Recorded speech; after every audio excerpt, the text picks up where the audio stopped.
வாழ்க வையகம், வாழ்க வையகம், வாழ்க வளமுடன். அருளாசன் அருள் தந்தை வேதாத்ரி மகரிஷி அவர்களும் இறைநிலையும் என்னுள் சுக்குமமாக எழுந்தருளி 19/4/2024 வெள்ளிக்கிழமை இன்றைய நாள்காட்டி வரிகளுக்கான கவிவரிகளையும் அதற்கான விளக்கத்தையும் சிறப்பிக்க வேண்டுமாய் சங்கல்பம் மேற்கொள்கிறேன். அனைவரையும் படிவோடு முதற்கண் வணங்கி ஆரம்பிக்கலாம் என்றிருக்கிறேன். அனைவருக்கும் இனிய காலை வணக்கம். வாழ்க வளமுடன். சாமிஜியினுடைய இன்றைய நாள்காட்டி வரிகள். செயலிலே விளைவாக தெய்வ ஒழுங்கமைப்பு இருக்க பயன் என்ன? தவறிழைத்து பரமுனை பின் வேண்டுவதால் என்று சாமிஜி இந்த நாள்காட்டி வரிகள் கொடுத்திருக்காங்க. இதற்கான கவிதை வரிகள். செயல் பேச்சு இரண்டுக்கும் எண்ணம் மூலம் சிந்தனையால் எண்ணத்தை ஆய்ந்து தேர்ந்தால் செயல்களெல்லாம் நலமளிக்கும் வகையில் காத்தல் சிவகருணை சிவநிலை துளிர்க்கும் அன்றோ.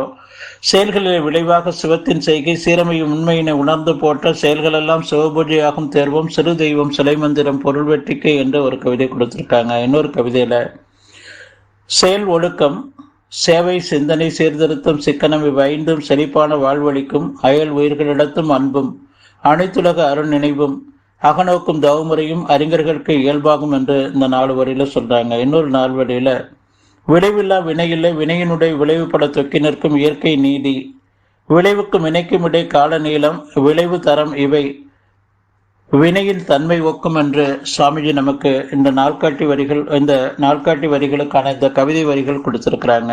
சாமி என்ன சொல்றாங்க? செயலுக்கு ஏற்ற விளைவு. நாம என்ன செயல் செய்யறோமோ அந்த செயலுக்கு ஏற்ற நல்ல ஒரு செயலாக இருந்தா நல்ல ஒரு விளைவு இருக்கும். தீய செயலாக இருந்தா அதற்கு ஏற்றாற் போல ஒரு தீய விளைவுகளை ஏற்படுத்தி கொண்டே இருக்கும். இதை நாம புரிந்து கொண்டு வாழணுங்க. நாம செய்யக்கூடிய அத்தனை செயல்களும் ஒரு 6 அடுக்குகள்ல பதிந்து நமக்கு மறுபடி அது பிரதிபலித்து கொண்டே இருக்கிறது. நம் உடல்ல உள்ள செல்கள்ல விரிவு சுருக்க பதிவாக பதிகிறது, மூளையில எண்ண பதிவாக பதிகிறது, நம்முடைய ஜீவகாந்தத்துல பிரதிபலிப்பு பதிவாக பதிகிறது, உயிர் துகள்கள்ல நுண்ணியக்க பதிவாக பதிகிறது, கருமையத்துல தரப்பதிவாக, வான்காந்தத்துல சமுதாய பதிவாக இந்த 6 அடுக்குகள்ல நாம செய்யக்கூடிய அத்தனை செயல்களுடைய பதிவுகளும் இருக்கிறது. நம்ம செய்யக்கூடிய அத்தனை செயல்களும் நல்ல செயல்களாக செய்து வந்தோம் என்று சொன்னா நமக்கு இருக்கக்கூடிய அத்தனை பதிவுகளுமே நல்ல பதிவுகளாக இருக்கும். வான்காந்தத்தில் இருக்கக்கூடிய அந்த பாசிட்டிவான மகான்கள் மகரிஷிகளுடைய சித்த புருஷர்களுடைய அந்த அலைகளோடு நாம் இணைந்து நமக்கு வரக்கூடிய அத்தனை சக்திகளுமே அந்த பாசிட்டிவான ஒரு சக்தியை நமக்கு இறைநிலை கொடுத்து கொண்டே இருக்கும். சாமி சொல்லுவாங்க, வான்காந்தம் ஜீவகாந்தம் வளமாற்றல் மறந்திடில் வழி வேறு இல்லை தெய்வம் அறிவு இவை உணர்ந்திட.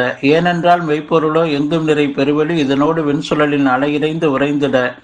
ஆன்மாவாய் ஆகும் ஜீவகாந்தம் உடனில் ஐயமில்லை விண் உயிராம் இயல்பு சுழல் அலையதாம் மேன்மையோடு உயிர்மையற்று அமைந்த வெளி அறிவது மிக வியக்கத்தக்கதன் படற்கை நிலை மனமதே என்று சொல்லுவாங்க. வான்காந்த களம் என்பது உலகில் வாழ்ந்தவர்கள் செத்தவர்கள் அனுபவங்கள் உன் உடலோடு செயல் விளைவுகளோடு அனைத்தையும் கூட்டி தன்னகத்தை வைத்திருந்து தக்கபடி உயிர் வகைக்கு வழங்கி ஆற்றும் மேன்மையினை அறிந்ததனால் மிக விழிப்பில் அறத்தொண்டில் நிறைவாய் உள்ளேன் என்று சாமிஜி இந்த வரிகள் நமக்கு கொடுத்திருக்கிறாங்க. நாம புரிந்து கொள்ள வேண்டியது என்ன? நாம செய்யக்கூடிய ஒவ்வொரு செயல்களும் இந்த 6 அடுப்புகள்ல பதிந்து நமக்கு நல்வினை பதிவு தீவினை பதிவு என்ற அந்த செயல்களை நாம் செய்யும் போது அது கொடுத்து கொண்டே இருக்கிறது என்ற உண்மையை நாம் உணர்ந்து கொள்ளணும். ஒரு உதாரணம், கணவன் மனைவி 2 பேரும், கணவன் ஒரு பெண் தன்னுடைய மனைவிக்கு கொடுக்கக்கூடிய துன்பத்தை தாங்க முடியாம அவங்க கருணாகம் தீண்ட என்று சொல்லி ஒரு சாபத்தை கொடுக்குறாங்க. அதன் பிறகு கொஞ்ச நேரத்திலே இப்பேற்பட்ட ஒரு வார்த்தையை நம்ம சொல்லிட்டோமே என்று சொல்லி அவங்க வருந்துறாங்க. கணவனும் பரவாயில்ல விட்டுடு, அதனால ஒன்றும் இல்லை அப்படின்னு சொல்லிடுறாங்க. ஆனா இந்த பதிவு ஒன்று இருக்கு. ஒரு காட்டு வழியில போய்கொண்டு இருக்கிறான் அவன் கணவன். அப்போ ஒரு கருணாகம் தீண்டுது. அந்த கருணாகம் தீண்டக்கூடிய பதிவு அவங்ககிட்ட இருந்தது. ஆனால் அதே போல வேறு ஒரு இடத்துல ஒரு வயோதிக பெண்ணுக்கு ஒரு உதவி செய்யக்கூடிய ஒரு சூழ்நிலையில அந்த பெண்ணுக்கு உதவி செய்யும் போது அந்த அம்மா பாட்டி சொல்றாங்க, நீங்க 100 ஆயுளுக்கு மேல குடும்ப சகிதமா சந்தோஷமா மகிழ்ச்சியா இருக்கணும் தம்பி என்று சொல்றாங்க. அந்த கருணாகம் தீண்டி துடிதிரிக்கும் போது அந்த வழியில ஒரு நாட்டு வைத்தியர் போறாரு. அவர் அந்த கடி வாயில இருந்த அந்த விஷத்தை எடுத்துட்டு அதற்கு உண்டான ஒரு மூலிகையை வைத்து கட்டி, இனி எதுவும் செய்யாது, நீங்க போங்க, புறப்படுங்க என்று சொல்றாங்க.